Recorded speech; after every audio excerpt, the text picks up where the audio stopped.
Setiap gamer punya seleranya masing-masing, entah mereka yang suka game gacha, game wibu, sampai game buatan developer game barat.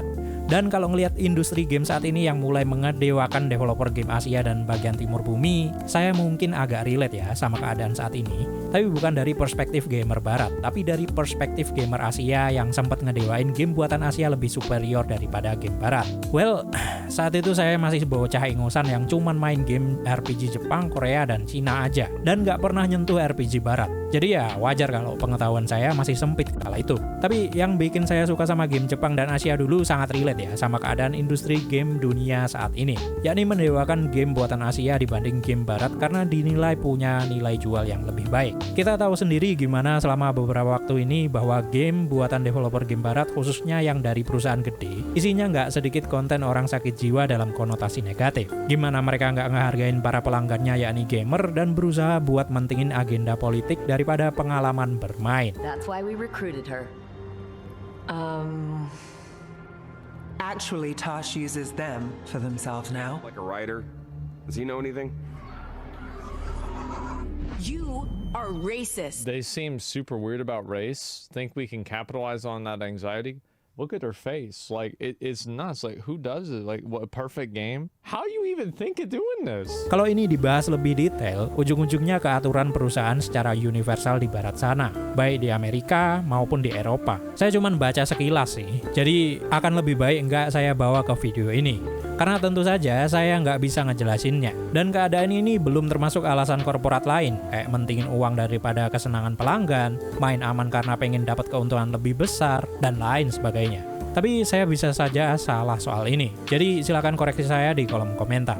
So, balik lagi ke topik. Game barat yang udah rusak dalam tanda kutip selama beberapa tahun terakhir ini bikin gamer barat mulai nyari banyak alternatif. Banyak konten kreator barat yang saya tonton dan baca mulai ngeluh soal ini. Mereka iri sama developer game Asia yang bisa ngasih karakter cewek cantik atau nggak peduliin diversity. Dan pikiran ini sangat relate sama saya di masa lalu, yang sebagian masih saya bawa sampai sekarang. Salah satu alasan kenapa saya nggak begitu suka game barat pas masih bocah adalah desain karakter dan dunianya secara visual. Ya, saya tahu don't judge a book by its cover.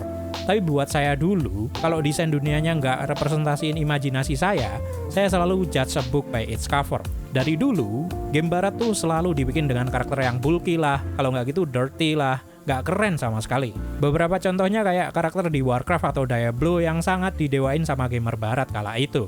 Dulu, mereka suka banget bikin karakter dengan perawakan dada bidang, lebar, berotot, dan gede banget, tapi kakinya kecil. Contoh sederhana dari desain kayak gini tuh desain karakter Tiny Tiger dari seri Crash Bandicoot. Ya, kayak gitu semua karakter game mereka rata-rata buat nunjukin maskulinitas kala itu. Dan ini menurut saya nggak menarik sama sekali. Banyak dari mereka yang suka game barat, bahkan teman-teman saya sendiri, mengatakan bahwa karakter dan tipe game barat tuh lebih realistis. Man, ini video game. Ngapain harus realistis sih selain game simulasi? Go wild with your imagination, man. Terus pilihan warnanya juga saya nggak suka banget, pucat dan terlalu realistis. Kayak mereka tuh nggak bisa keluar dari realita. Bahkan sampai bikin game harus banget relate sama dunia nyata dari visualnya. Bahkan saya dulu nggak paham kenapa orang-orang ini begitu mendewakan Skyrim. Oke lah, dulu itu dia punya gameplay yang menarik, dunia yang sangat hidup, bisa jadi apa aja, dan lain sebagainya. Tapi dengan desain dunia dan karakter kayak gitu, buat saya pribadi dulu, nggak bisa mendorong imajinasi saya buat bisa menikmati dunianya sebagai sesuatu yang imersif. Kenapa nggak coba bikin warna yang sedikit vibrant daripada dibikin pucat kayak gini? Kalau misalnya kita jadi karakter game bikinan kita sendiri, bakal lebih keren nggak sih rasanya? Kalau kita bisa ngejelajahin hutan terkutuk dengan nuansa mencekam, terus hutannya direpresentasiin dengan warna yang sedikit lebih vibrant kayak dungeonnya Ragnarok Online di Glassheim atau Niflheim. Itu menurut saya lebih keren daripada dibikin pucat abu-abu kehijauan dengan pencahayaan samar-samar. Hal ini bikin saya males banget maininnya. Bukan apa-apa sih, saya dulu selalu bandingin sama game buatan Asia.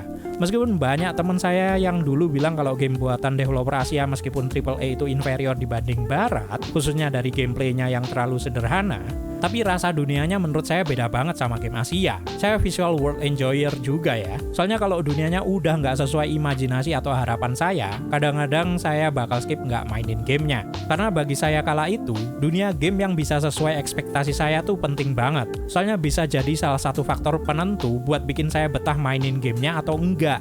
Dan di game barat saat itu belum ada yang bisa menarik buat saya, baik dunia maupun desain karakternya. Sementara desain karakternya di game buatan Asia, menurut saya saat itu jauh lebih menarik. Kayak contohnya beberapa desain seperti karakter di seri The Legend of Heroes, atau desain yang lebih barat banget deh, Dark Souls. Itu udah keren banget loh, kalau misalnya dibanding game barat yang menurut saya bulky di zaman dulu. Cuman begitu saya udah nyentuh The Witcher 2, saya mulai tertarik sama RPG barat karena desain karakter, dunia, dan warnanya benar-benar punya jiwa menurut saya. Dan dari situ mulai deh nyari game yang dibikin oleh developer Eropa. Sampai akhirnya saya nemuin seri Divinity Original Sin yang nggak cuman punya struktur yang cukup rumit, tapi juga punya desain dunia yang luar biasa. Sekarang developer game barat udah pinter bikin kombinasi warna yang vibrant dan nggak vibrant buat game fantasi mereka. Bikin saya bisa memilihnya dari banyak aspek, soalnya kan saya dulu udah tahu keunggulan game barat khususnya di gameplay. Diablo 3 dan 4 bisa jadi salah satu contoh gimana mereka udah bisa bikin kombinasi warna yang berani. Meskipun begitu, saya tetap bakal nyari mod sih buat bikin karakternya keren kalau misalnya ada game barat yang nggak sesuai selera saya visualnya. Kayak Dragon Age Inquisition tuh, armornya kurang banget menurut saya. Akhirnya saya nyari mod biar armornya kelihatan keren. Well, itulah perjalanan saya dari penyuka game Jepang atau Asia aja sampai jadi suka semua game baik buatan Asia atau Barat. Cuman saya tetap selektif sih buat main game AAA Barat kalau buat saat ini. Alasannya sih sama kayak yang dikatakan para gamer barat. Kebanyakan udah terasa kurang aja. Entah itu karena saya udah tambah tua, atau emang game barat tuh isinya politik dan agenda, atau emang mereka cuman mau main aman aja dan gak mau inovasi. Tapi apakah menurut saya game barat sekarang khususnya AAA harus ngikutin game Asia? Saya rasa nggak perlu ya. Mereka cuman perlu bikin karakter yang menarik aja. Menarik itu nggak melulu karakter kayak Stellar Blade yang cantik dan seksi abis, tapi juga bisa menarik secara kepribadian, peran, maupun desain visualnya. Because attractiveness is not all about sex appeal. Tapi gimana dengan kalian sendiri? Apakah kalian sempat punya pengalaman yang mirip dengan saya? Atau mungkin kalian sempat benci game PC konsol sampai bikin postingan di sosmed soal era PC gaming sudah berakhir, terus akhirnya kalian nyicipin game PC dan konsol beneran dan berubah pikiran gitu?